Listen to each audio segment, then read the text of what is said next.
Welcome, and here we go.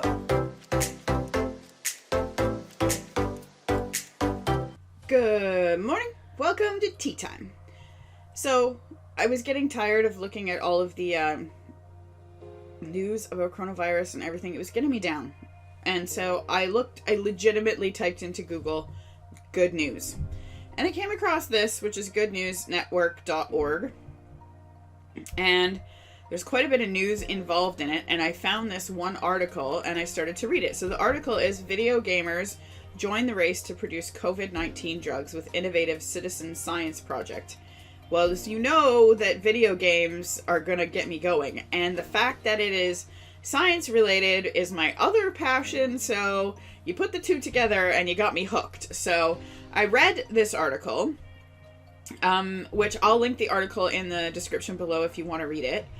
But it talks about how to gum up the coronavirus by creating a protein that basically inhibits where the coronavirus attaches to human cells. So you kind of put something in there to stop it that's the same sort of protein configuration as our cells, because then it fits like a keyhole and stops it from being able to attach to our cells and creating a problem. So when I was looking at this, I'm like, this is a genius idea. Where did they come up with this? Turns out there is a game that, and I've seen this game before because they were using it for protease in a monkeys to learn about viral replication. And so I didn't know that they had created a corona version of this game. So the game is called Fold.it, Fold.it. If you just Google search Fold.it, it'll come up. But, so there it is. See, I just fold it. There it is, Fold.it. And I started to look at this game, and it's genius. And I'm going to play you a little bit. I'm going to play you a little bit about what they're trying to do. And they have a doctor in here who is a protein specialist who talks about it. And then I'm going to show you a little bit of their quick tutorial about how to play it. Because, folks, my gaming peeps, you would be killer at this. It's a puzzle-based game. You get to manipulate all of the different pieces of protein creation. I know Mr. Mumby's going to be totally stoked on this. So I haven't shared it with him. So Mr. Mumby, if you're watching Tea Time, check it out. I think it'll blow your mind what they're doing. But yeah, let's just have a look at why they're doing what they're doing. Hello, this is BCAP back with another coronavirus update. Again, I'm recording from home. We're introducing a new puzzle for the COVID-19 pandemic.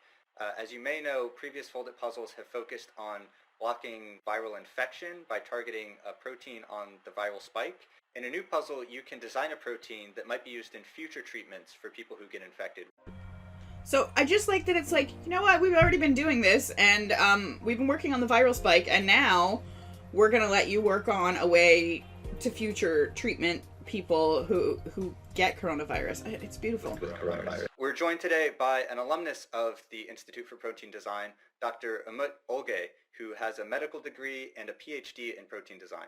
Hi Brian, it's really nice to see you. I'm really excited to talk to you about COVID-19 and how Fold.it and de novo protein design can help. So, Mr. Mumby's class, de novo, we know what this means. When you had your whole DNA labs going on, you know what this means. Like, we're using the words, guys. We're using the words. What happens after coronavirus infects someone? So coronavirus will replicate in the patient. The replication of the virus occurs generally in the pulmonary system, and the virus causes damage to human cells, which then leads to the immune system responding to the damaged cells with immune-activating signaling. Things like cytokines get released as the immune system begins to recognize the infection. As the cytokine release amplifies, the patient can end up in what's called a cytokine storm. So you're saying that someone's immune system in overdrive can actually make them more sick? That's right. So how could protein design help with that, do you think? Potentially, if you can identify which signaling molecules are causing overactivation of the immune system, then you could design a de novo protein to interrupt that signaling cascade and prevent the immune system from... So this is what I was talking about, is having these blockers. You get to design in the game a protein that will fit as a blocker for this receptor so that these cannot come from the virus, lock onto our own cells, and create problems. Mind blown. From going out of control. IL-6 is one of the important cytokines involved in overactivation of the immune system, and blocking IL-6 signaling could be very useful. Can you see how complicated this protein is? So in the game, you get to design proteins that are that complicated. It's really, really cool. So I'll let you finish watching this. I'll put this in the description below. It talks about, you know, the process of going through and blocking, how they're going to create it. But on this website, there is, so you can download it here for any of your operating systems if you're interested. And then they have a whole bunch more videos. So I went into the tutorial speed run just so you could, because I was like, what does this game actually look like? So I'm going to show you exactly what this game looks like because it's rad. Really quick, I'm not going to show the whole thing because it's long. Fold.it tutorial is not perfect, and it might take you a while to get through it. So if you need a really quick guide, clashes are bad, then that means things are too close together. Just pull this apart. It's not just the side chains that we have to move, but also the backbone as well. Learn how to use the camera in this puzzle and manipulate it so that you can see everything and pull things the proper way. Moving side chains is tedious, so we have the shake tool to do that for us. Just press S and you're done. Actual proteins clump together so that they don't make any holes, so just pull this together and you're good. Again, moving things is tedious, so we have the wiggle tool for that. Just press W, wait for the score to settle, and then you're good. Beta sheets are one of the structures that we tend to see in proteins. Just pull these together and wiggle and you should be fine. Blue residues are water-loving, and so they tend to go on the outside. Orange residues are water-hating or hydrophobics, and so they tend to go on the inside. Rubber bands are one of the ways to influence how wiggle works, and so we can tie things together and they will pull towards each other. Shift and hold left click to attach segments together, and make sure that you move the camera to check that you've actually attached them together rather than to a point in space. So, legitimately, it's just as complicated as real proteins. They're actually using this game to help scientists. So, if you're looking for something to do and you are a gamer and you like these kind of puzzle games, check out Fold.it and try it. I'd be totally interested to see if some of you screen capture what you're working on. I think that'd be so cool. I'm really, really, really, really, really glad that gaming is starting to be used for harnessing the power of all of our minds.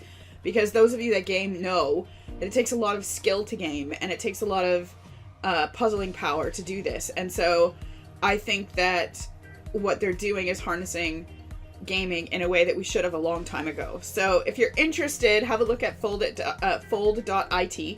and watch some of the videos, and I'd love for your feedback. Like, I just think this is amazing.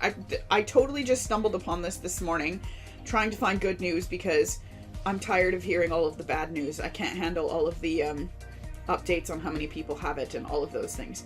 So if you're interested, I would love, some discussion. Come back to my classroom for those of you that are in my Google Classroom. If you're not in my Google Classroom but you're in my school, feel free to email me. You guys all know the email addresses. Find me. I would love to have a conversation about it. I think it's so cool. I would love some screen captures of people playing it. You know who I'm talking to, my systems peeps that like to game. Also, there's lots of everybody. But I just think this is a rad way to spend your time. If you're looking for something to do, this is like actually productive. You could help with the fight against Corona by playing a game. How cool is that? All right, I'm off to do the normal things that I do every day, which is connect with all of you, which I'm totally stoked about. So enjoy your day. It looks like it's going to be sunny today, so get out and get some of that vitamin D because that's good for you too. And I'll talk to you the next time. So see you again on Tea Time.